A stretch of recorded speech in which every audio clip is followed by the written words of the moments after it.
নমস্কাৰ। আজি বহুত দিনৰ মূৰত আকৌ এটা ভিডিঅ' লৈ আপোনালোকলৈ আহিছোঁ। যিহেতু বহুতে কমেণ্ট কৰি আছিলে যে ফৰেষ্টাৰ গ্ৰেড 1ৰ চিলেকশ্যনৰ বিষয়ে সম্পূৰ্ণভাৱে এটা ভিডিঅ' বনাই দিবলৈ। সেইকাৰণে আজি মই আপোনালোকলৈ লৈ আহিছোঁ যে ফৰেষ্টাৰ গ্ৰেড 1ৰ প্ৰথমৰ পৰা ফাইনেল চিলেকশ্যন হোৱালৈকে কি কি পৰ্যায় হয়, কি কি কোৱালিফিকেশ্যন লাগে তাৰ বিষয়ে আজি জনাম। প্ৰথমতে আপোনালোকৰ এডুকেশ্যন কোৱালিফিকেশ্যন লাগিব, যিহেতু এইটো এটা অফিচাৰ পোষ্ট হয়। সেইকাৰণে আপোনালোকে এপ্লাই কৰিবৰ কাৰণে এডুকেশ্যন কোৱালিফিকেশ্যন আপোনালোকৰ বেচেলৰ ডিগ্ৰী হ'ব লাগিব in any discipline from A recognise university. যিকোনো ষ্ট্ৰীমৰ হ'ব পাৰে আপোনালোকৰ, যেনেকৈ আৰ্টছৰ হওক বা ছায়েন্সৰ হওক, BA BSc বা কমাৰ্চৰ BCom হ'ব পাৰে। গ্ৰেজুৱেশ্যন লাগিব, গ্ৰেজুৱেশ্যন হ'লে মানে আপোনালোকে এই পোষ্টটোত এপ্লাই কৰিব পাৰিব। তাৰপিছত এলিজিবিলিটি ক্ৰাইটেৰিয়াৰ ভিতৰত আৰু ক'বলৈ গ'লে আপোনাৰ নেশ্যনেলিটি ইণ্ডিয়ান চিটিজেন হ'ব লাগিব আপুনি এজন। এপ্লাই কৰাৰ সময়ত আপোনালোকে এমপ্লয়মেণ্ট এক্সচেঞ্জ কাৰ্ডখন লাগিব। তাৰপৰা এইজৰ কথা ক'বলৈ ইয়াত এইজৰ এটা সুবিধা হয়, কিয়নো এই পোষ্টটোত আপোনালোকে 18 ইয়াৰ্ছৰ পৰা 40 ইয়াৰ্ছলৈকে ভিতৰত এপ্লাই কৰিব পাৰে। আপোনালোকৰ যাৰ মানে অলপ এইজটো বেছি হৈ গৈছে বয়সটো, তেওঁলোকেও এইটো পোষ্টত এপ্লাই কৰিব পাৰিব। এইবাৰ কথা কওঁ ফিজিকেল ষ্টেণ্ডাৰ্ডৰ বিষয়ে। ফিজিকেল ষ্টেণ্ডাৰ্ড বুলি ক'লে আপোনালোকৰ ফৰেষ্টাৰ গ্ৰেড 1ৰ কাৰণে মেইলৰ কাৰণে হাইট হয় 163 চেণ্টিমিটাৰ, ফিমেলৰ কাৰণে 150 চেণ্টিমিটাৰ হ'লে এপ্লাই কৰিব পাৰিব। জেনেৰেল OBC, MOBC, SC কাৰণে মেইলৰ কাৰণে হাইটৰ এইটো কথা কৈছোঁ। মেইলৰ কাৰণে হাইট লাগিব 163 চেণ্টিমিটাৰ আৰু ফিমেলৰ কাৰণে লাগিব 150 চেণ্টিমিটাৰ। ST H আৰু ST P কাৰণে 153 চেণ্টিমিটাৰ আৰু ফিমেলৰ কাৰণে 145 চেণ্টিমিটাৰ হ'ব। চেষ্টৰ কথা ক'বলৈ গ'লে মানে চেষ্টৰ অনলি ফৰ মেন্স হয়। ইয়াত অকল পুৰুষসকলকে চেষ্টটো জোখা হ'ব। পুৰুষসকলৰ চেষ্টটো নৰ্মেল আপোনালোকৰ 79 চেণ্টিমিটাৰ লাগিব আৰু 5 মিটাৰ আপোনালোকে এক্সপাণ্ডেড কৰিব লাগিব, ফুলাব লাগিব।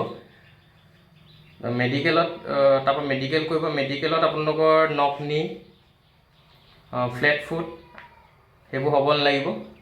তাৰপৰা আইটো 6/6 আপোনালোকৰ থাকিব লাগিব। চিলেকশ্যন প্ৰচিডিউৰ বিষয়ে মই আপোনালোকক এতিয়া জনাই দিম। চিলেকশ্যন প্ৰচিডিউৰটো কেনেকৈ ফ'ল' আপ কৰা হয়। প্ৰথমতে এই পোষ্টত আপোনালোকৰ ফিজিকেল ষ্টেণ্ডাৰ্ড প্ৰথমতে হ'ব, মানে আপোনালোকে প্ৰথমতে দৌৰিব লাগিব, জঁপিয়াব লাগিব, সেইখিনি কৰিব লাগিব। প্ৰথম ফিজিকেল এফিচিয়েঞ্চি টেষ্ট হ'ব। আপোনালোকৰ টোটেল মাৰ্কছ থাকিব 40 মাৰ্কছ। মেইলৰ কাৰণে ইয়াত ৰানিং হ'ব 3200 মিটাৰ, যিটো 14 মিনিটৰ ভিতৰত আপোনালোকে কমপ্লিট কৰিব লাগিব। ফিমেলৰ কাৰণে হৈছে 1600 মিটাৰ, 8 মিনিটৰ ভিতৰত উইদিন 8 মিনিটছ আপোনালোকে ইয়াত কমপ্লিট কৰিব লাগিব দৌৰি পিনি। লং জাম্প হ'ব মিনিমাম 335 চেণ্টিমিটাৰ মেইলৰ কাৰণে। এইটো কোৱালিফাই কৰিব লাগিব, মিনিমাম এইটো জঁপিয়াব লাগিব আপোনালোকে। মেক্সিমাম 16.5 ফুট হয়। 16.5 ফুট যদি আপোনালোকে জঁপিয়ায় তেতিয়া এইটো ফুল মাৰ্কছ পোৱা যায়। বা ইয়াৰ বিষয়ে যদি কমেণ্ট কৰি জনাব, ইয়াৰ ফিজিকেল ষ্টেণ্ডাৰ্ড কিমান নম্বৰ থাকে, কিমান জঁপিয়ালে কিমান মাৰ্কছ পায়, বা কেই মিনিটত সোমালে কিমান নম্বৰ পায়, তাৰ বিষয়ে যদি জানিব বিচাৰে তেনেহ'লে মই ডিটেইলভাৱে এটা ভিডিঅ' বনাই দিম পিছত।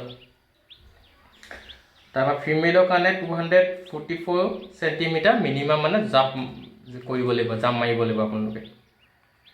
যিসকলে ফিজিকেল ষ্টেণ্ডাৰ্ডৰ কাট অফত নাম আহিব তেওঁলোকে ৰিটেন টেষ্ট দিবলৈ পাব। ৰিটেন টেষ্টত ফৰেষ্টাৰ গ্ৰেড 1ৰ কাৰণে আপোনালোকৰ 100 মাৰ্কছ হয়। 100 মাৰ্কছৰ এটা কুৱেশ্যনত 1 মাৰ্ককৈ থাকিব আৰু ইয়াৰ নিগেটিভ মাৰ্ক থাকে হাফ মাৰ্ক। মানে এইটো পুলিচৰ SI পেপাৰখন একেখনতে আপোনালোকে এক্সাম দিব লাগিব, একেলগতে দিব লাগিব। ৰিটেন টেষ্টত যোনে যোনে পাছ কৰিব তাক ৱাকিং টেষ্টলৈ মতা হ'ব। ৱাকিং টেষ্টটোত হ'ব আপোনালোকৰ 26 কিলোমিটাৰ হ'ব মেইলৰ কাৰণে, উইদিন 4 আৱাৰ্ছ আপোনালোকে কমপ্লিট কৰিব লাগিব। তাৰপৰা ফিমেলৰ কাৰণে হ'ব আপোনালোকৰ 16 কিলোমিটাৰ 4 ঘণ্টাৰ ভিতৰত শেষ কৰিব লাগিব। ইয়াত NCC কাৰণেও মাৰ্কছ পোৱা যায়। যিসকল NCC কেডেট আছে, NCC চাৰ্টিফিকেট আছে, তেওঁলোকেও ইয়াত মাৰ্কছ পাব এক্সট্ৰাকৈ। NCC C চাৰ্টিফিকেট থকাসকলে পাব 5 মাৰ্কছ, 5 নম্বৰ পাব। NCC B থকাসকলে 3 নম্বৰ পাব। NCC A থকা হ'লে 2 নম্বৰকৈ নম্বৰ লাভ কৰিব। তাৰপৰা এইখিনি হোৱাৰ পিছত যোনে যোনে ইয়াত কোৱালিফাই হ'ব, ৱাকিং টেষ্টত যিসকলে কোৱালিফাই কৰিব পাৰিব সেইসকলক অৰেল ভাইভা ভইচলৈ মতা হ'ব। পোষ্ট ৱাইজ মাতে, পোষ্টৰ ৱাইজত 2 টাইমছকৈ মতা হয়। ধৰি লওক যদি আপোনাৰ 100টা পোষ্ট আছে তেনেহ'লে 200টা ল'ৰা মাতিব তাত। অৰেল ভাইভা ভইচত 5 নম্বৰ থাকে, 5 নম্বৰ থাকিব ইয়াত। তাৰপৰা এনেকৈ ফাৰ্ষ্ট গ্ৰেড 1ৰ ফাইনেল মেৰিট লিষ্টটো এই ধৰণে হয়। ফিজিকেলত থাকিব 40 মাৰ্কছ, ৰিটেন টেষ্টত থাকিব 100 মাৰ্কছ, NCCত থাকিব 5 মাৰ্কছ, অৰেল ভাইভা ভইচত থাকিব 5 মাৰ্কছ, টোটেল 150 মাৰ্কছৰ টোটেল চিলেকশ্যন প্ৰচিডিউৰটোত থাকে। ইয়াৰ ভিতৰতে যিসকলে ভালকৈ পাৰফৰ্মেঞ্চ কৰে তেওঁলোকে ইয়াত ফাইনেল চিলেকশ্যন হ'ব পাৰিব। তো আজিলৈ ইমানে। যদি আপোনালোকে বিশেষ কিবা জানিবলগীয়া থাকে ফাৰ্ষ্ট গ্ৰেড 1ৰ বিষয়ে আপোনালোকে তলত কমেণ্ট কৰি জনাব ভিডিঅ'ৰ তলত। মই সেই তাৰ ওপৰত আকৌ নিৰ্দিষ্টকৈ এটা ভিডিঅ' বনাই আনিম। ভিডিঅ' সঘনাই দিব নোৱাৰোঁ কাৰণ মোৰ কামত বিজি থাকিবলগীয়া হয়। আজি বহুত দিনৰ মূৰত কমেণ্ট কৰি থকাৰ কাৰণে এইটো ফাৰ্ষ্ট গ্ৰেড 1ৰ ডিটেইল ভিডিঅ' এটা লৈ আনিলোঁ। নেক্সট আপোনালোকে কিহৰ ওপৰত ভিডিঅ' বিচাৰে তাক কমেণ্ট কৰি জনাব, মই লৈ আনিম। ঠিক আছে, থেংক ইউ।